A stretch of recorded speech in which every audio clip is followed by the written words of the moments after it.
এখন যাচ্ছি কাঁকড়া ঝোড়। তো কাঁকড়া ঝোড়টা যেতে হলে আপনাকে বেলপাহাড়ি থেকে আপনাকে ভিতরের দিকে ঢুকতে হবে। আমরা এখন যাচ্ছি। তো দুধারে চারদিকে জঙ্গল পাহাড়, দৃশ্যটা দেখুন একবার, খুব সুন্দর ভালো দৃশ্য একদম পুরো। রাস্তায় এখন আছি, একদম পাহাড়ে ভর্তি, দুদিকে পাহাড়ে জঙ্গল এবং পাহাড়ে ভর্তি, অপরূপ দৃশ্য। কাঁকড়া ঝোড় এখান থেকে আমরা এখনো আরো 20 কিলোমিটার পিছনে আছি, যাচ্ছি আমরা এখন। দারুণ দৃশ্য, লুকটা দেখুন ভালো করে। এখন দুপুরবেলা তো, ফলে একটু রোদটা বেশি থাকার জন্য হয়তো ছবিটা ঠিক আসছে না, কিন্তু দারুণ দৃশ্য দেখুন।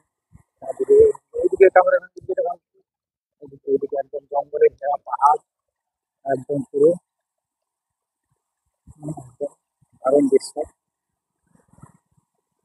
একদম পুরো জঙ্গল, এদিকে জঙ্গল, এদিকে জঙ্গলে ভর্তি। তো এইদিকে জঙ্গল সাধারণত শাল গাছে হয়, কিন্তু এদিকে দেখছি শাল গাছ নেই। শাল গাছ খুব কম, মাঝে মধ্যে একটা দুটো, নাহলে বেশি নেই।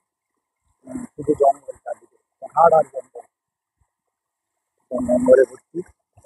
চারদিকে দেখুন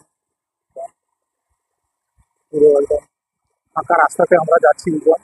ভয়ও লাগছে, শুনেছি এদিকে নাকি মাহমুদ আছে। তো জানি না কি হবে। এখন যাচ্ছি আমরা মোটামুটি, চলে যাচ্ছি যাচ্ছি। এই যে দেখুন এইদিকে দৃশ্যটা, চারদিকে শুধু পাহাড় আর জঙ্গল, চারদিকে চারিদিকে পাহাড় জঙ্গল, দারুণ দৃশ্য। আবার একটা দৃশ্য, যেতে যেতে এগুলার রাস্তার দৃশ্য, এদিকে দৃশ্য খুব ভালো, একদম আর অসাধারণ। এদিকে শাল গাছে ভর্তি, শাল গাছের জঙ্গল, এদিকে পুরো শাল গাছে ভর্তি। শাল গাছের নতুন পাতা হচ্ছে এখন, গ্রীষ্মকাল তো, ফলে পুরনো পাতা ঝরে গিয়ে নতুন পাতা বেরোচ্ছে। জঙ্গলে ভর্তি, জঙ্গল আর জঙ্গল, জঙ্গল আর পাহাড়ে ভর্তি। চারিদিকে দেখুন, চারিদিকে দেখুন পুরো দৃশ্য।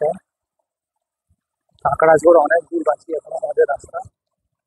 এই দেখুন, এদিকে এই পাহাড়ের উপরে সব শাল গাছ হয়েছে, ছোট ছোট পাহাড়, যদিও এদিকে পাহাড়গুলো ছোট, তবে খুব দেখতে সুন্দর, ভালোই দৃশ্য, অপরূপ দৃশ্য। ওইদিকে ছবিটা একটু দেখান, একদম দারুণ দৃশ্য।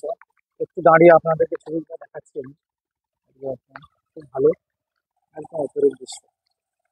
এখন রাস্তা পুরো ফাঁকা, দুপুরবেলা তো, পুরো ফাঁকা রাস্তা একদম দেখুন, একদম অপরূপ, অসাধারণ অসাধারণ দৃশ্য দেখুন, দারুণ।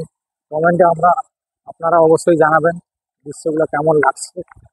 আহ, আপনারা কমেন্ট করে জানালে খুব খুশি হবো, আমার পরিশ্রম সার্থক হবে। কমেন্ট করে জানাবেন, অপরূপ সুন্দর দৃশ্য একদম। উম, এদিকে দেখুন, এদিকে এই যে দারুণ সুন্দর দৃশ্য।